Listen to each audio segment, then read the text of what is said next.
नमस्कार, मैं दिव्येंदु राय। आप देख रहे हैं भारत एक्सप्रेस। हम आज आपको एक ऐसी जगह लेके आए हैं जहां की मान्यता ही अलग है। हम आपको लेकर आए हैं उत्तर प्रदेश के गोंडा जनपद के पृथ्वीनाथ मंदिर में। इस मंदिर की मान्यता यह है कि अज्ञातवास में रहने के दौरान पांडवों में महाबली भीम ने यहाँ शिवलिंग की स्थापना की। यह शिवलिंग 6000 वर्षों से भी पुराना माना जाता है, जैसा कि साइंटिफिक तौर पे भी प्रूव हुआ है। आइए इसके बारे में और आपको विस्तृत जानकारी देते हैं।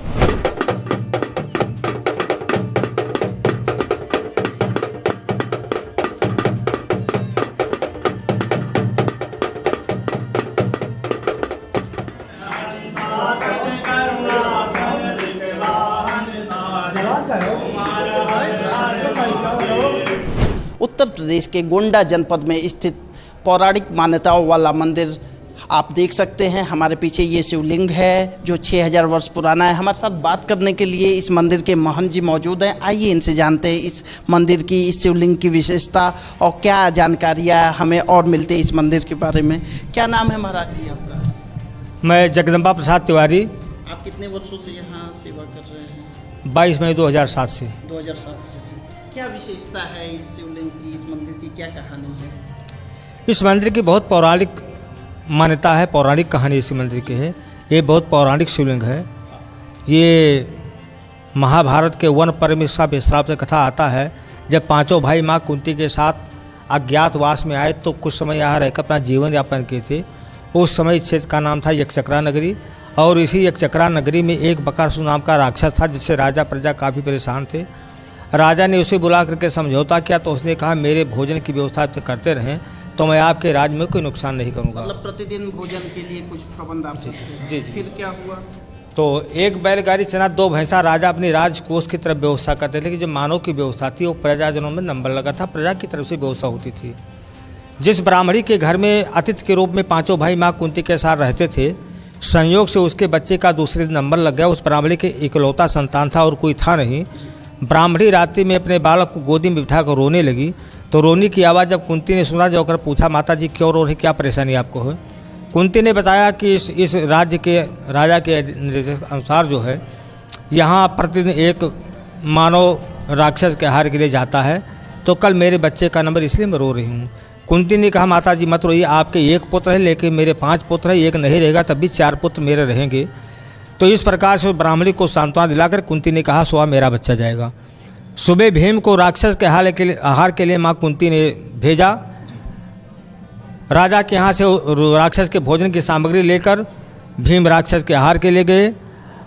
राक्षस और भीम के बीच में युद्ध हुआ। अंतोगत्ता भीम ने राक्षस का वध किया, राक्षस मारा गया, प्रजा सुखी, सारा समाज सुखी हुआ। लेकिन इनको एक कलंक लगा, चुके राक्षस जो था कर्म का राक्षस जाति का ब्राह्मण था, इनको ब्रह्म हत्या लगी। बकासुर नाम का, उसको मारने के ब्रह्म हत्या लगी। ब्रह्म हत्या से मोक्ष पाने के लिए भगवान श्री कृष्ण के आदेशानुसार उनसे पूछा मुझे कि मुख्य मोक्ष कैसे मिले, तो उन्होंने कहा यहीं पर भगवान शिव की स्थापना करो, उसी से आपको मोक्ष मिलेगा। इस प्रकार से भीम ने कहा शिवलिंग की महाराज व्यवस्था, तो उन्होंने कहा विश्वकर्मा को निर्देशित किया। उन्होंने भीम की योग्य शिवलिंग की तैयार किया और विश्वकर्मा ने शिवलिंग इस शिवलिंग को जो है भगवान विश्वकर्मा तैयार किया40 श्री के इसके आदेशानुसार। और भगवान श्री के इसके उपस्थिति में भीम के द्वारा इस शिवलिंग की स्थापना की गई। लगभग आज से 6,500 वर्ष पूर्व द्वापर युग में मानव निर्मित को छोड़ करके पुराणों में जितनी शिवलिंग का उल्लेख है, ऐसे समस्त शिवलिंग में भगवान पृथ्वीनाथ जी एशिया के अकेले शिवलिंग, एशिया का सबसे बड़ा शिवलिंग ये है। अच्छा, इस शिवलिंग के धातु में क्या विशेषता है, कैसे अलग है अन्य? ये है दुर्लभ पत्थर कसौटी की शिवलिंग में सोना तराशा जाता है। ये कोई मामूली पत्थर कसौटी की शिवलिंग है। पूरा भी आप प्रमाण के लिए सोने की अंगूठी निकालिए, भगवान शिव को जो भी चाहे लिख दें, वो तुरंत लिख उतर जाए, सोना उतर जाएगा तुलसी पे। और ये 7 अर्घ्य की शिवलिंग है। जितने में आपने दर्शन किया है, एशिया का सबसे बड़ा शिवलिंग इतने में ये है। इसके 7 अर्घ्य 6 अर्घ्य नीचे हैं, 54 फुट गहराई तक की है। ये जितना बड़ा मंदिर बना हुआ है, ये पूरा मंदिर भगवान शिव के अर्घ्य पर निर्मित है। मतलब 54 फुट लंबा शिवलिंग है। 54 फुट गहराई तक की लंबा फुट है। वर्तमान में 5.25 फीट हाइट है इसकी, लेकिन 54 फुट गहराई तक की शिवलिंग है। 7 अर्घ्य शिवलिंग है। अच्छा, ये पत्थर जो है दुर्लभ पत्थर आप बता रहे हैं, तो ये तो हर जगह पाए भी नहीं जाते होंगे। उस समय विश्वकर्मा ने व्यवस्था बनाया था, लेकिन ये लिखा है कि ये नेपाल राष्ट्र जो है तब नेपाल से एक ही भी था, तो नेपाल से बन के आई थी, विश्वकर्मा बनाया था। नेपाल की पर्वतों से वहाँ से ये विश्वकर्मा ने खोज किया। भगवान विश्वकर्मा ने खोज किया था। जैसा कि महाराज जी का कहना है कि यह 54 फुट लंबा शिवलिंग है और 7 अर्घे पर यह शिवलिंग है, जिसमें एक अर्घा ये है, बाकी 6 अर्घे नीचे हैं। हम जहाँ खड़े हैं इसके नीचे भी शिवलिंग का अर्घा है।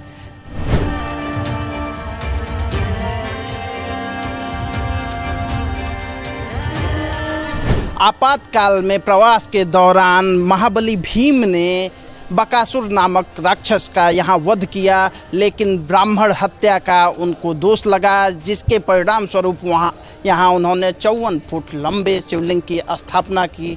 जिस परिसर में हम खड़े हैं इसी परिसर में शिवलिंग की स्थापना हुई।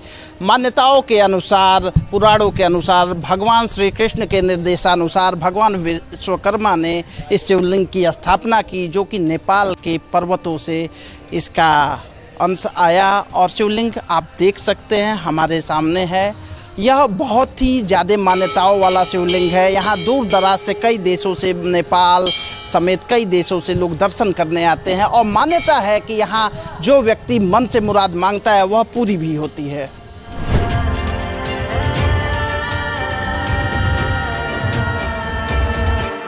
भगवान शिव के इस मंदिर के प्रांगण में यहाँ आप देख सकते हैं भक्त भी आए हुए हैं। आइए इन भक्तों से जानते हैं कि क्या मान्यता है इस मंदिर की और यह कितने वर्षों से यहाँ आ रही है। माता जी, आप कितने वर्षों से यहाँ दर्शन करने आ रही हैं? बहुत दिन होएगा हवाई जवाई में आए।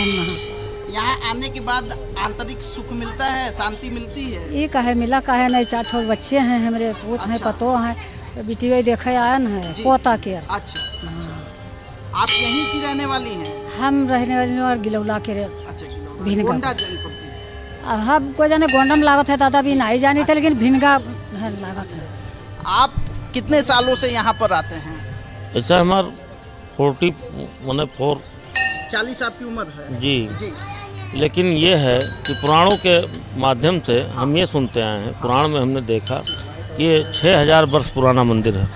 6000 वर्ष।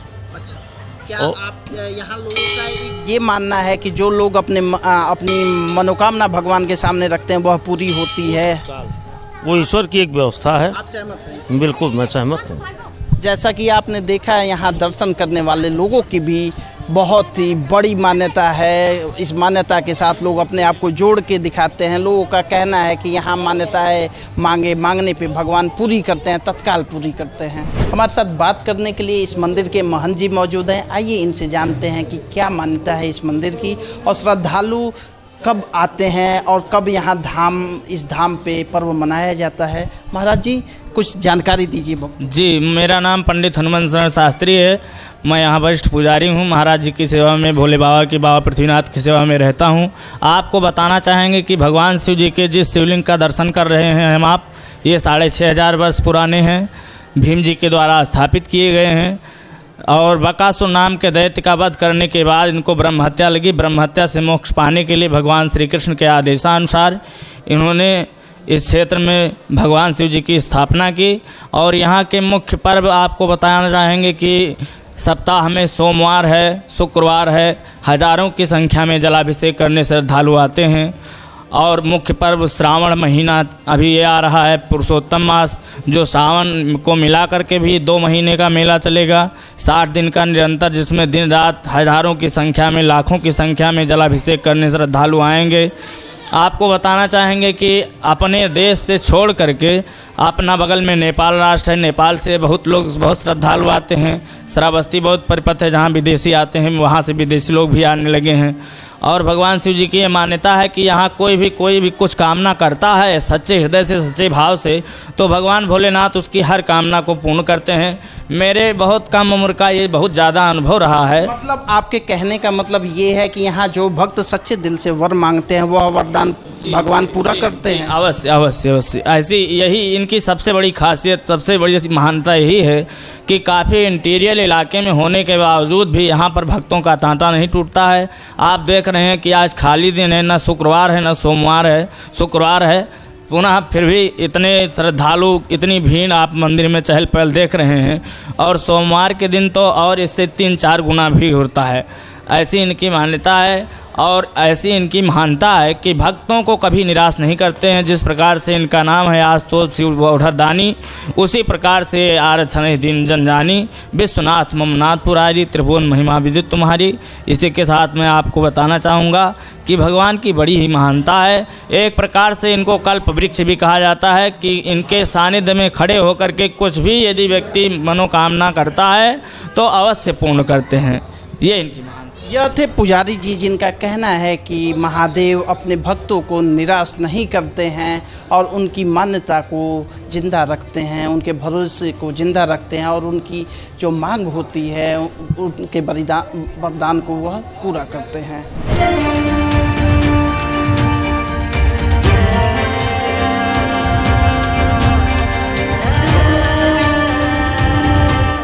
अभी आप जिस मंदिर पर खड़े हो 22 मई 2007 से मैं जो अनुभव कर रहा हूँ, भारत का कोई ऐसा कोना नहीं बचा जिस कोने से यहाँ पर आने वाले दर्शनार्थी न हों। बड़ी भारी मान्यता इनकी है।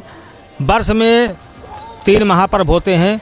गंगा दशहरा जो जेठ में पड़ता है, भादों में कजली तीज पड़ती है जिसमें कम से कम 12 से 14 लाख कांवरिया नंगे पैर जलाभिषेक करते हैं।